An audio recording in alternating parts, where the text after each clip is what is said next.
The most remarkable director is probably Akira Kurosawa when it comes down to movements in his shots. There's a link to a YouTube video in the class notes down here that you should definitely see. It shows the work of Kurosawa and how he turns movement into a composition. It's really interesting. So there are two ways of creating movement. Either you move the camera and you basically change the perspective of the shot, or you keep the camera still and let your objects move. And this could be your talent walking, or the rain falling down, smoke coming out of a chimney, etc. Having movement in your shot changes the way that you composite. For instance, leading lines. In this example, we have Lucia looking to the left.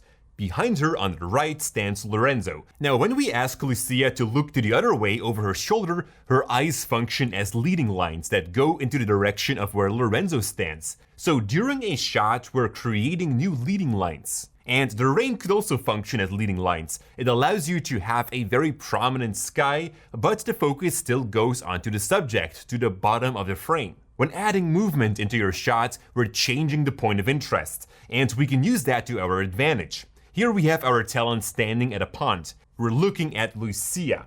But as she throws a rock into the water, we're automatically following that, and the point of interest goes to a different area. And this allows us to cut to a new shot where the point of interest lays on the same side perhaps. Movement also draws attention. Say that we have two people in a shot. One of them suddenly starts to move. I bet that you saw that. Your point of interest was right here. So that is another great way to change the point of interest. Here we've got a shot of Lorenzo. He's the only one in the framing.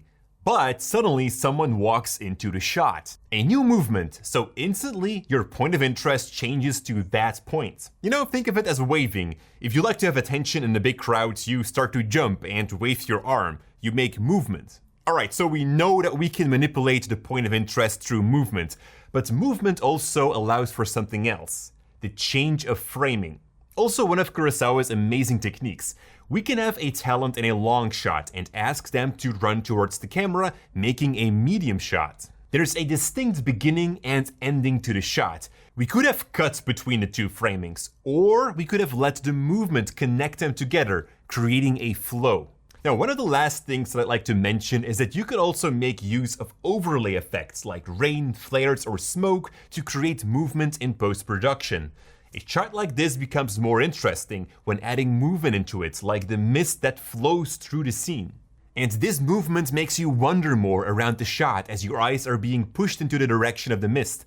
Suddenly the environment becomes more important because of that simple motion. We're making video, not photos, and the biggest advantage we might have is the ability to add actual movement into our shots. So make use of that, let your actors move, create new leading lines, or use environmental movements to your advantage. Thanks for watching.